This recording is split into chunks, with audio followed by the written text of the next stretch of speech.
Assalamualaikum warahmatullahi wabarakatuh. Saya Agung Pranata Wainanda dengan NPM 211000022 dari kelas A. Di sini saya akan memaparkan beberapa materi perkuliahan dari awal materi perkuliahan yang disampaikan sampai akhir materi perkuliahan. Di sini saya akan menjelaskan definisi dan peristilahan PHI. Pengantar Hukum Indonesia merupakan basis atau mata kuliah dasar yang tidak bisa ditinggalkan oleh seseorang yang ingin mempelajari keseluruhan hukum positif di Indonesia. Pengantar Hukum Indonesia terdiri dari pengantar dan hukum Indonesia. Pengantar berarti membawa ke tempat yang dituju mempelajari masalah-masalah dan cabang-cabang hukum di Indonesia. Oleh karena itu, pengantar hukum Indonesia adalah mata kuliah dasar yang mempelajari keseluruhan hukum positif Indonesia sebagai suatu sistem hukum yang sedang berlaku di Indonesia dalam garis besarnya. Dengan demikian, objek dari pengantar hukum Indonesia adalah hukum positif Indonesia. Fungsinya ialah mengantarkan setiap mahasiswa atau orang yang akan mempelajari hukum positif Indonesia. Selanjutnya, ada tata hukum Indonesia. Tata hukum dalam bahasa Belandanya disebut Rechtsorde, yaitu susunan hukum. Dengan demikian, tata hukum adalah susunan hukum yang terdiri atas aturan-aturan hukum yang tertata sedemikian rupa sehingga orang yang mudah menemukannya bila suatu ketika ia membutuhkannya untuk menyelesaikan peristiwa hukum yang terjadi dalam masyarakat. Tata atau susunan itu pelaksanaannya berlangsung selama ada pergaulan hidup manusia yang berkembang. Tata hukum yang sah dan berlaku pada waktu tertentu di negara tertentu disebut hukum positif, ius constitutum. Tata hukum yang diharapkan berlaku pada waktu yang akan datang dinamakan ius constituendum. Selanjutnya ada sejarah hukum di Indonesia. Pra kemerdekaan yaitu ada masa VOC dari tahun 1602 sampai 1799. Perenage Oost Indies Company didirikan oleh para pedagang orang Belanda pada tahun 1602 dengan tujuan untuk menghindari terjadinya persaingan antara para pedagang yang membeli rempah-rempah dari orang-orang pribumi dan untuk memperoleh keuntungan yang besar di pasar Eropa. VOC diberi hak istimewa oleh pemerintah Belanda. Hak istimewa tersebut adalah hak oktroy yang meliputi monopoli pelayaran dan perdagangan, mengumumkan perang, mengadakan perdamaian, mencetak uang, dan pada tahun 1610, pengurus pusat VOC di Belanda memberikan kewenangan kepada Gubernur Jenderal Peter Bot untuk membuat peraturan tentang penyelesaian perkara istimewa. Berlakunya setiap peraturan yang dibuat ini kemudian diumumkan melalui plakat. Dalam perkembangannya, berbagai plakat yang dikeluarkan semakin tidak jelas masa berlakunya. Sehingga pada tahun 1642, plakat-plakat yang pada mulanya tidak tersimpan dengan baik dikumpulkan kembali. Plakat yang masih berlaku disusun secara sistematis hingga akhirnya diberi nama Statuta Batavia. Nah, selanjutnya masa Besluitenregerings. Pada tahun 1811 hingga 1814, negara Belanda mengalami aneksasi oleh Prancis. Sejak saat itu, mulai diterapkan prinsip Rechtsstaat atau negara hukum.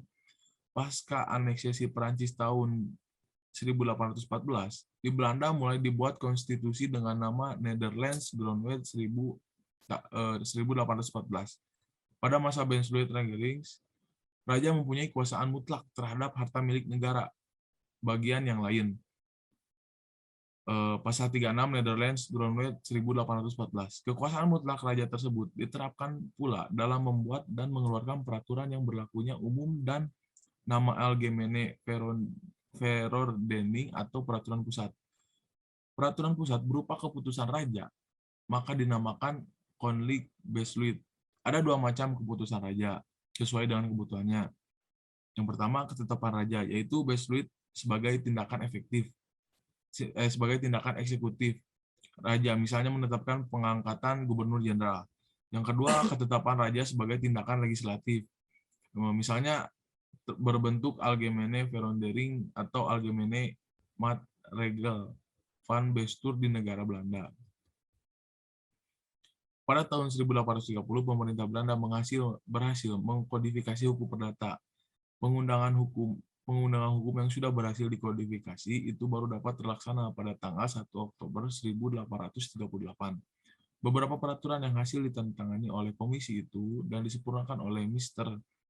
H.L. Witcher adalah sebagai berikut. Itu Reglement of the Regeling Organisasi atau peraturan organisasi peradilan. Selanjutnya ada Algemene Bepelingen van Wetgeving atau ketentuan-ketentuan umum tentang perundang-undangan. Selanjutnya ada Burgerlijk Wetboek atau kitab-kitab hukum perdata yang kita kenal sekarang. Selanjutnya ada Wetboek van Koophandel atau KUHD. Selanjutnya ada Reglement of the Burgerlijk Rechtsvordering atau peraturan tentang acara perdata. Dapat ditarik kesimpulan bahwa tata hukum pada masa Bersluiten-Ringering terdiri dari peraturan-peraturan tertulis yang dikodifikasi, peraturan tertulis yang tidak dikodifikasi, dan peraturan-peraturan tidak tertulis yang khusus berlaku bagi orang bukan golongan Eropa. Selanjutnya ada masa Regeringsreglement. Perubahan penting yang berkaitan dengan pemerintahan dan perundang-undangan ialah dengan dicantumkan pasal 59 ayat 1, 2, dan 4 Grondwet yang isinya ayat 1, raja mempunyai kekuasaan tertinggi atas daerah jajahan dan harta kerajaan di bagian dari dunia.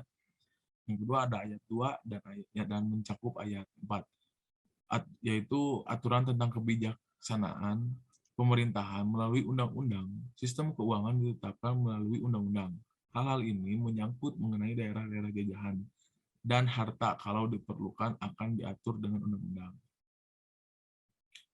Dengan demikian, sistem pemerintahannya berubah jadi dari monarki konstitusional menjadi monarki konstitusional parlementer, yaitu peraturan tersebut adalah Regeringsreglement. Golongan penduduk ada 3 golongan, yaitu golongan Eropa Timur asing, Indonesia pribumi. Pada masa berlakunya Regeringsreglement telah berhasil diundangkan kitab-kitab hukum, yaitu sebagai berikut. Kitab-kitab hukum pidana untuk golongan Eropa melalui S1866-255 Allgemeine Politische Strafrechtlement sebagai tambahan kitab hukum pidana untuk golongan Eropa. Kitab hukum pidana untuk golongan Eropa. Kitab hukum pidana bagi orang bukan Eropa melalui S1872.285 Politische Strafrechtlement bagi orang bukan Eropa. Wetboek van Strafrecht yang berlaku bagi semua golongan penduduk melalui S1915.2732 mulai berlaku sejak 1 Januari 1918.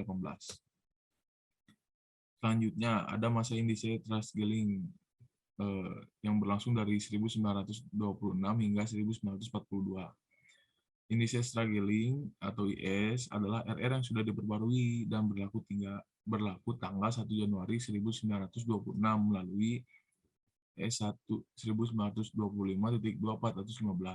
Pembaruan RR atau perubahan RR menjadi IS ini karena perubahannya pemerintahan Hindia Belanda yang berawal dari perubahan Grondwet negeri Belanda pada 1922. Pada pasal 131 IS dapat diketahui bahwa pemerintahan Hindia Belanda membuka kemungkinan adanya usaha untuk unifikasi bagi ketiga golongan penduduk Hindia Belanda pada waktu itu yang ditetapkan dalam pasal 163 IS. Sistem hukum yang berlaku bagi masing-masing golongan adalah sebagai berikut. Hukum yang berlaku bagi golongan Eropa, yaitu hukum perdata yang berlaku bagi golongan Eropa adalah Burgerlijk Wetboek dan Wetboek van Koophandel dengan asas konkordinasi. Selanjutnya hukum pidana. Materi yang berlaku bagi golongan Eropa, Wetboek Strafrecht. Selanjutnya hukum acara yang digunakan ialah Reglement of the Burgerlijk Rechtsvordering dan Reglement of the Strafvordering. Susunan peradilan yang digunakan golongan Eropa di Jawa dan Madura adalah yang pertama Residentiegerecht, yang kedua Raad van Justice Hooggerechtshof. Selanjutnya ada hukum yang berlaku bagi golongan pribumi adalah hukum adat dalam bentuk tidak tertulis. Keadaan demikian dengan dibuktikan dengan dikeluarkannya berbagai ordonasi yang berlakunya bagi semua golongan. Susunan peradilannya adalah yang pertama District Garage, yang kedua Regrange Sub Garage, yang ketiga Landrad. Selanjutnya hukum yang berlaku bagi golongan timur asing, hukum perdata, dan hukum pidana adat mereka menurut ketentuan pasal 11 AB. Selanjutnya hukum perdata golongan Eropa hanya bagi golongan timur asing Cina untuk wilayah Hindia Belanda. WVS yang berlaku sejak 1 Januari 1918 untuk hukum pidana material. Selanjutnya lembaga pengadilan, yaitu mencakup pengadilan swapraja, pengadilan agama, dan pengadilan militer. Selanjutnya ada masa Jepang atau Osamu Seirei. Pada masa penjajahan Jepang, daerah Hindia Belanda dibagi menjadi dua, yaitu Indonesia Timur di bawah kekuasaan Angkatan Laut, Jepang berkedudukan di Makassar, dan Indonesia Barat di bawah kekuasaan Angkatan Darat Jepang berkedudukan di Jakarta. Peraturan-peraturan yang digunakan untuk mengatur pemerintahan di wilayah Hindia Belanda dibuat dengan dasar Gun Seirei melalui Osamu Seirei. Gun Seirei nomor istimewa tahun 1942 dan Osamu Seirei nomor 25 tahun 1944 memuat aturan-aturan pidana yang umum dan aturan-aturan pidana yang khusus. Gun Seirei nomor 14 tahun 1942 mengatur tentang pengadilan di Hindia Belanda yang terdiri dari Tihohoin berasal dari Landrad atau pengadilan negeri, Keizai Hoin berasal dari Landgericht hakim kepolisian, Ken Hoin berasal dari Regenhofgericht atau pengadilan kabupaten. Selanjutnya ada Gup Hoin berasal dari District Garage atau pengadilan kewedanaan. Selanjutnya ada Kaikyo Koto Hoin berasal dari Hofor Islamitisch Zaken atau Mahkamah Islam Tinggi. Selanjutnya ada Soyo Hoin berasal dari Priesterat atau Rapat Agama. Selanjutnya ada Gunsei Ken 1 Kyoko terdiri dari Tiho Ken 1 Kyoto atau Kyoko atau Kejaksaan Pengadilan Negeri berasal dari Paket for the Land Raden. Selanjutnya ada pasca kemerdekaan, itu ada Orde Lama, masa Orde Lama. Setelah bangsa Indonesia merdeka tanggal 17 Agustus 1945, maka saat itu bangsa Indonesia telah mengambil sikap untuk menentukan nasib sendiri, mengatur dan menyusun negaranya, serta menetapkan tata hukumnya.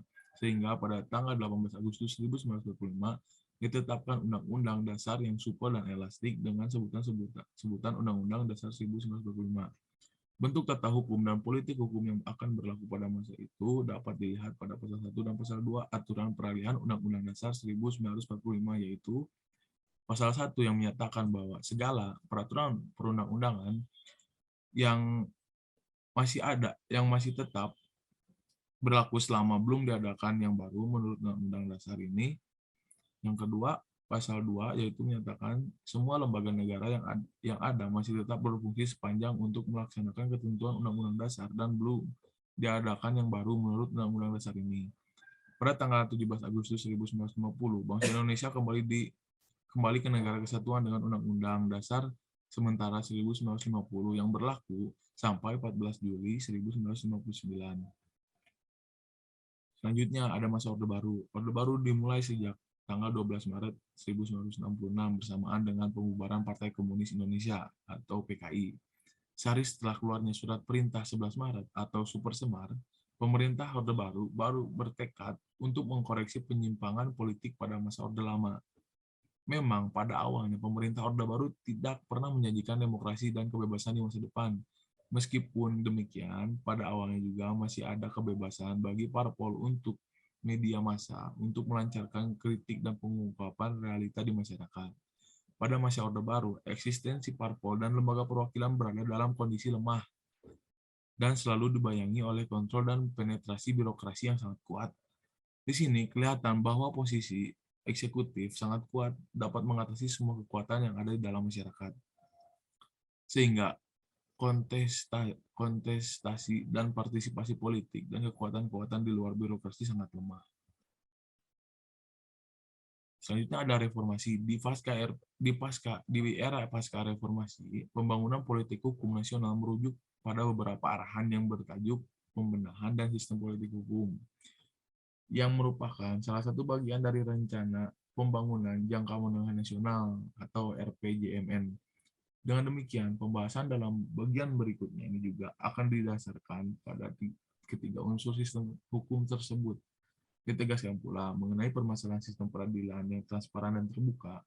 Konteks ini juga menyarankan perlunya pelaksanaan satu atap atau oleh Mahkamah Agung sebagai upaya untuk mewujudkan kemandirian kekuasaan kehakiman dan menciptakan putusan pengadilan yang tidak memihak atau impartai.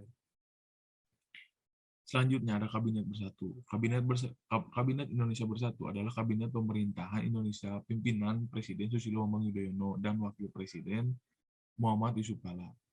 Kabinet ini dibentuk pada 21 Oktober 2004 dan masa baktinya berakhir pada 20 Oktober 2009. Pada 5 Desember 2005, Presiden Susilo Bambang Yudhoyono melakukan perombakan kabinet untuk pertama kalinya. Dan setelah melakukan evaluasi lebih lanjut atas kinerja para menterinya, Presiden melakukan perombakan kedua pada 7 Mei 2007.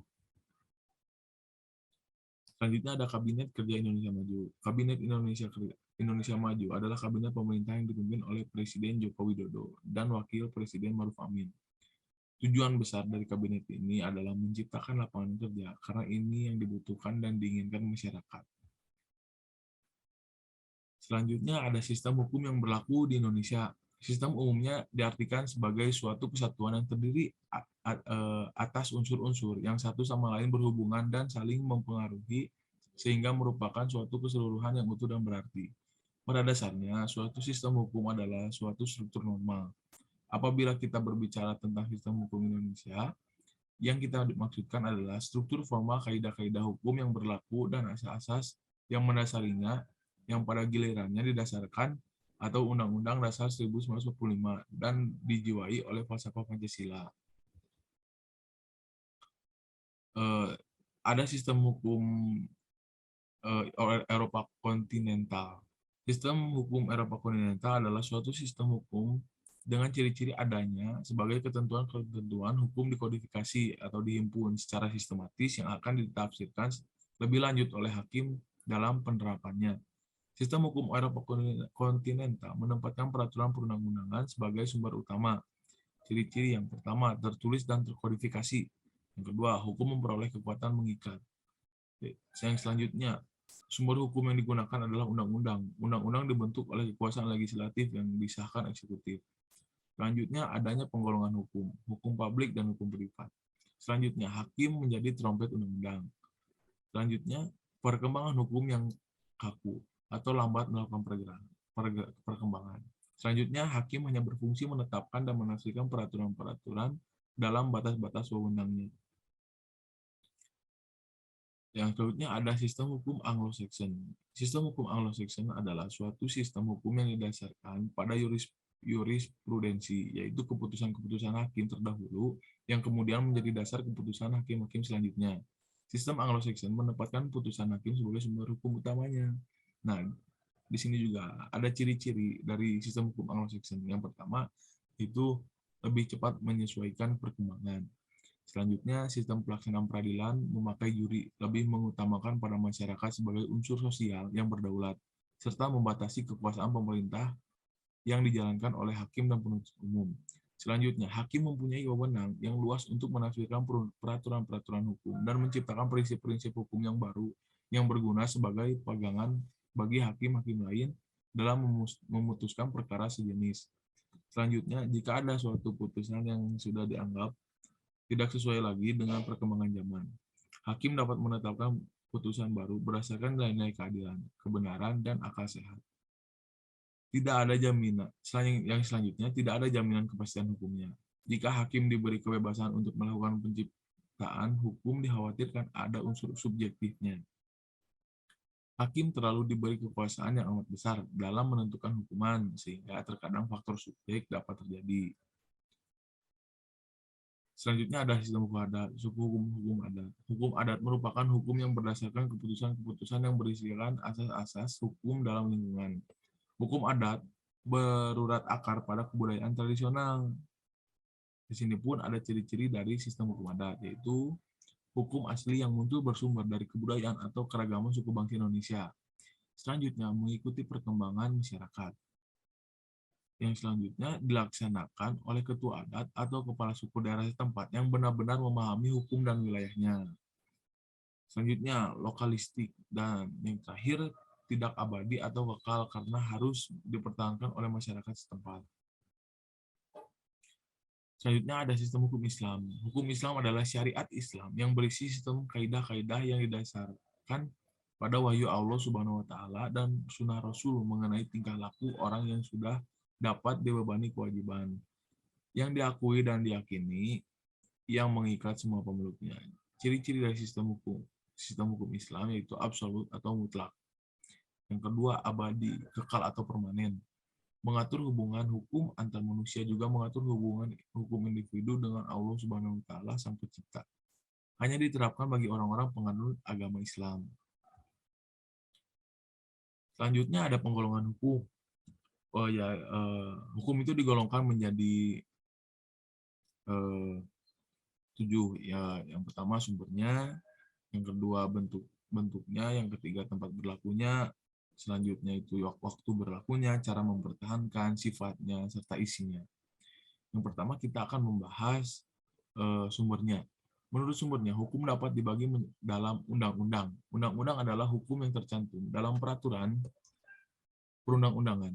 Yang kedua, kebiasaan. Kebiasaan merupakan hukum yang terletak di dalam peraturan-peraturan kebiasaan atau adat. Selanjutnya ada trakat. Trakat adalah hukum yang ditetapkan oleh negara-negara di dalam suatu perjanjian antar negara. Selanjutnya ada jurisprudensi. Jurisprudensi merupakan hukum yang terbentuk karena keputusan hakim. Keputusan hakim kemudian dijadikan rujukan oleh hakim pada selanjutnya untuk memutuskan suatu perkara. Selanjutnya ada hukum ilmu. Hukum ilmu adalah hukum yang pada dasarnya berupa ilmu, hukum yang terdapat dalam pandangan para ahli hukum yang terkenal dan sangat berpengaruh. Selanjutnya ada bentuknya. Menurut bentuknya, hukum dibagi menjadi 2, yaitu hukum tertulis dan tidak tertulis. Hukum tertulis yaitu hukum yang dicantumkan dalam berbagai peraturan perundang-undangan. Hukum tertulis dibagi menjadi 2, yaitu telah terkodifikasi, yaitu contohnya BW dan KUHP. BW itu burger yang bisa kita kenal sebagai hukum perdata saat ini. Selanjutnya ada belum terkodifikasi, yaitu contohnya hukum perkoperasian. Kodifikasi adalah pembukuan bahan-bahan hukum yang sejenis secara sistematis dan lengkap dalam satu kitab undang-undang. Selanjutnya ada hukum tidak tertulis. Hukum tidak tertulis ialah hukum yang masih hidup dan berkembang dalam keyakinan di masyarakat, tetapi tidak tertulis atau kebiasaan. Selanjutnya ada golongan hukum menurut waktu berlakunya. Menurut waktu berlakunya, hukum dibagi menjadi 3. Yang pertama, ius constitutum, yang kedua, ius constituendum, dan yang ketiga, hukum alam. Ius constitutum itu merupakan hukum yang berlaku sekarang bagi suatu masyarakat tertentu dalam suatu daerah tertentu. Contohnya, Undang-Undang 1945. Selanjutnya ada ius constituendum, merupakan hukum yang diharapkan dapat melakukan di masa depan yang akan datang. Contohnya, aturan peralihan Pasal 1 Undang-Undang Dasar 1945. Selanjutnya ada hukum alam. Hukum alam merupakan hukum yang berlaku di mana-mana dalam segala waktu untuk segala bangsa di dunia. Hukum ini tidak mengenal batas waktu, melainkan berlaku untuk selama-lamanya terhadap siapapun juga. Selanjutnya ada menurut tempat berlakunya. Menurut tempat berlakunya, yang pertama, hukum nasional. Hukum nasional ialah hukum yang berlaku di dalam suatu negara. Yang kedua, hukum internasional. Hukum internasional ialah hukum yang mengatur hubungan hukum dalam dunia internasional atau antar negara. Selanjutnya ada hukum asing. Hukum asing merupakan hukum yang berlaku di dalam negara lain. Selanjutnya ada menurut cara mempertahankannya. Menurut cara mempertahankannya, yaitu dibagi menjadi 2, hukum material dan formil. Hukum material ialah hukum yang memuat peraturan-peraturan yang mengatur kepentingan-kepentingan dan hubungan-hubungan yang berwujud perintah-perintah dan larangan-larangan. Contoh hukum pidana dan hukum perdata. Selanjutnya ada hukum formil. Hukum formil ialah hukum yang memuat peraturan-peraturan yang mengatur bagaimana cara-cara melaksanakan dan mempertahankan hukum material atau peraturan-peraturan yang mengatur bagaimana cara-caranya mengajukan suatu perkara ke muka pengadilan dan bagaimana cara-caranya hakim membuat keputusan. Contoh hukum acara pidana, hukum acara perdata, hukum acara peradilan, tata usaha negara. Selanjutnya, ada menurut isinya. Hukum menurut isinya dibagi menjadi dua, yaitu hukum privat dan publik. Hukum privat adalah hukum yang mengatur hubungan antara orang satu dengan orang yang lain, yang termasuk hukum privat yaitu hukum perdata, yaitu hukum yang mengatur hubungan antara perorangan. Hukum privat mencakup antara lain, yaitu hukum perorangan, hukum keluarga, hukum antara harta kekayaan. Selanjutnya ada hukum publik. Hukum publik adalah hukum yang mengatur hubungan antara negara dengan perorangan atau warga negaranya. Hukum publik ini terdiri dari hukum pidana, hukum tata negara, hukum tata usaha negara, hukum internasional. Selanjutnya, menurut sifatnya. Hukum menurut sifatnya dapat dibagi menjadi dua, hukum bersifat memaksa, hukum bersifat mengatur. Hukum bersifat memaksa yaitu hukum yang dalam keadaan bagaimanapun juga harus dan mempunyai paksaan mutlak. Hukum bersifat mengatur adalah hukum yang dapat dikesampingkan apabila pihak-pihak yang bersangkutan telah membuat peraturan tersendiri dalam suatu perjanjian. Selanjutnya ada sumber hukum. Menurut Zevenbergen, sumber hukum adalah sumber terjadinya hukum atau sumber yang menimbulkan hukum. Mungkin lebih tepat jika dikatakan bahwa sumber hukum itu adalah tempat di mana kita dapat menemukan hukum. Selanjutnya, sumber hukum formal. Sumber hukum formal adalah sumber hukum di mana secara langsung dapat dibentuk hukum yang akan mengikat masyarakatnya.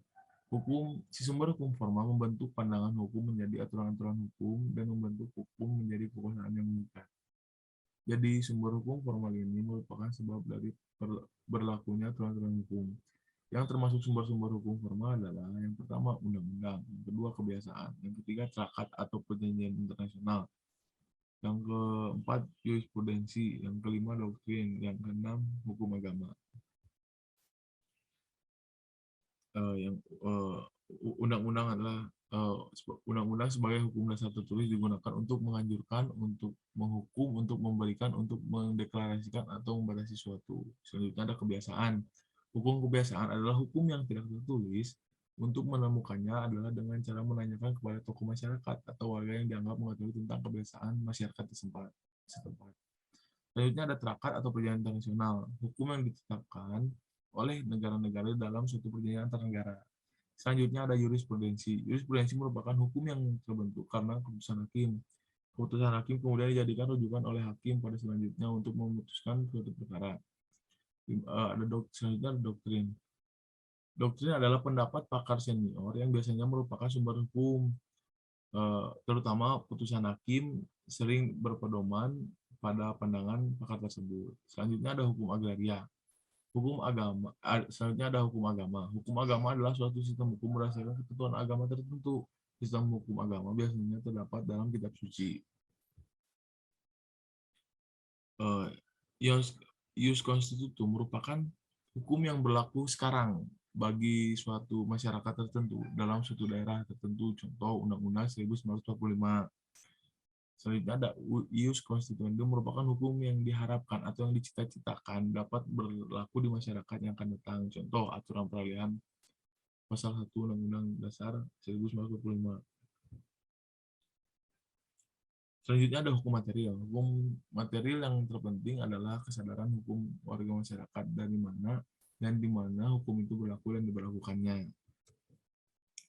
Selanjutnya ada hukum pidana. Hukum pidana dalam arti objektif adalah sejumlah peraturan yang mengandung larangan-larangan atau keharusan-keharusan di mana terhadap pelanggarannya diancam dengan hukuman.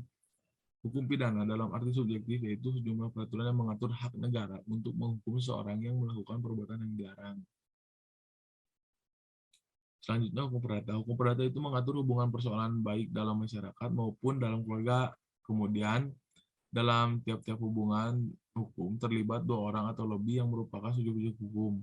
Hukum perdata dapat dibedakan menjadi dua, yaitu hukum perdata material dan hukum perdata formal. Hukum perdata material yang disebut juga hukum perdata adalah mengatur kepentingan-kepentingan perdata setiap subjek hukum. Hukum perdata formal mengatur tentang proses penyelesaian perkara di muka pengadilan secara formal. Selanjutnya ada hukum tata negara. Hukum tata negara dalam arti luas yaitu hukum tata negara dalam arti sempit ditambah dengan hukum administrasi negara. Hukum tata negara dalam arti sempit yaitu hukum tata negara positif dari suatu negara tertentu atau hukum tata negara suatu negara tertentu yang berlakunya pada waktu tertentu. Selanjutnya ada hukum administrasi negara. R. Abdul Jamali berpendapat bahwa hukum administrasi negara adalah peraturan hukum yang mengatur administrasi, yaitu hubungan antara negara dan pemerintahannya yang menjadi sebab sebagai negara itu berfungsi. Dijelaskan bahwa hukum administrasi negara itu mengatur negara dalam keadaan bergerak. Hukum tata negara dan hukum administrasi negara merupakan dua jenis hukum yang dapat dibedakan. Sedangkan hukum tata negara mengatur negara dalam keadaan diam, sedangkan hukum administrasi negara mengatur negara dalam keadaan bergerak. Selanjutnya ada hukum acara. Hukum acara atau hukum formil itu menunjukkan acara bagaimana peraturan-peraturan hukum material dipertahankan dan diselenggarakan. Hukum acara menunjukkan cara bagaimana perkara diselesaikan di muka hakim atau alat negara lain yang diberi tugas menyelesaikan persidangan hukum, misalnya alat-alat negara yang bertugas menyelesaikan perselisihan administratif atau tata usaha negara. Selanjutnya ada hukum acara pidana. Hukum acara pidana disebut juga hukum pidana formal. Hukum acara pidana adalah himpunan ketentuan-ketentuan tentang menyidik atau mengusut, menuntut, dan mengadili orang yang dianggap melanggar suatu ketentuan dalam hukum pidana. Maka dapat dijelaskan bahwa hukum acara pidana merupakan serangkaian peraturan hukum yang mengatur tentang cara bagaimana mempertahankan hukum pidana material di muka pengadilan. Hukum acara perdata. Menurut Wirjono Projodikoro, hukum acara perdata ialah rangkaian peraturan-peraturan yang memuat cara bagaimana orang harus bertindak di muka pengadilan dan cara bagaimana pengadilan itu harus bertindak satu sama lain untuk melaksanakan berjalannya peraturan-peraturan hukum pidana perdata. Berdasarkan definisi-definisi yang dikemukakan oleh pakar hukum, maka dapat dikemukakan bahwa hukum acara perdata atau disebut juga hukum perdata formal merupakan peraturan hukum yang mengatur tentang bagaimana cara-cara mempertahankan hukum perdata material di persidangan. Hukum dagang. Hukum dagang adalah hukum yang mengatur soal-soal perdagangan atau perniagaan. Ialah soal-soal yang timbul karena tingkah laku manusia dalam perdagangan atau perniagaan. Kaidah hukum dagang sebenarnya merupakan kebiasaan di antara orang-orang yang muncul dalam pergaulan di bidang perniagaan atau perdagangan.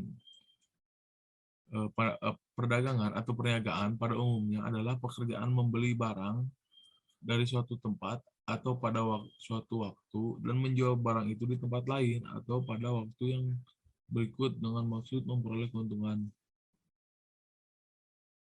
Selanjutnya ada hukum pertanahan. Hukum agraria adalah keseluruhan daripada ketentuan-ketentuan, baik hukum perdata maupun hukum tata negara, maupun hukum tata usaha negara yang mengatur hubungan-hubungan antara orang, termasuk badan hukum dengan bumi, air, dan ruang angkasa dalam wilayah negara dan mengatur pula wewenang-wewenang yang bersumber pada hubungan-hubungan tersebut.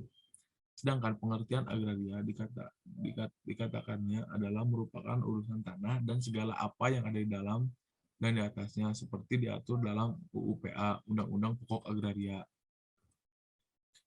Selanjutnya ada hukum perkawinan. Hukum perkawinan menurut KUH Perdata, Burgerlijk Wetboek, adalah hubungan keperdataan antara seorang pria dan seorang wanita dalam hidup bersama sebagai suami istri. Adapun menurut pasal 1 Undang-Undang Perkawinan Nomor 1 Tahun 1974 menyebutkan bahwa perkawinan ialah ikatan lahir batin antara seorang pria dengan seorang wanita sebagai suami istri. Ikatan lahir yaitu hubungan formal yang dapat dilihat karena dibentuk menurut undang-undang. Hubungan mana mengikat kedua belah pihak dan pihak lainnya dalam masyarakat. Ikatan batin, yaitu hubungan tidak formal yang dibentuk dengan kemauan bersama yang sungguh-sungguh yang mengikat kedua pihak saja. Antara seorang pria dan seorang wanita, maksudnya dalam suatu masa ikatan lahir batin itu hanya terjadi antara seorang pria dan seorang wanita. Suami istri adalah fungsi masing-masing pihak sebagai akibat dari adanya ikatan lahir batin. Tidak adanya ikatan lahir batin berarti tidak ada pula fungsi sebagai suami istri. Yang menjadi dasar hukum perkawinan di Indonesia adalah Undang-Undang Dasar 1945 Pasal 28B ayat 1 yang mengatur hak seseorang untuk melakukan pernikahan dan melanjutkan keturunannya. Bunyi dari Pasal 28B ayat 1 adalah setiap orang berhak membentuk keluarga dan melanjutkan keturunannya melalui perkawinan yang sah. Mungkin sekian dari saya. Kebetulan apa yang saya paparkan itu saya mendapatkan referensi dari beberapa buku. Yang pertama, saya menggunakan buku pengantar hukum Indonesia dari Dr. Ishak. Selanjutnya, saya menggunakan referensi dari pengantar dalam hukum Indonesia, yaitu Utrecht. Selanjutnya, saya menggunakan pengantar ilmu hukum dari Profesor Dr. Mukhtar yang ini. Selanjutnya ada Menguak Tabir Hukum Profesor Dr. Ahmad Ali yang ini. Dan yang terakhir saya menggunakan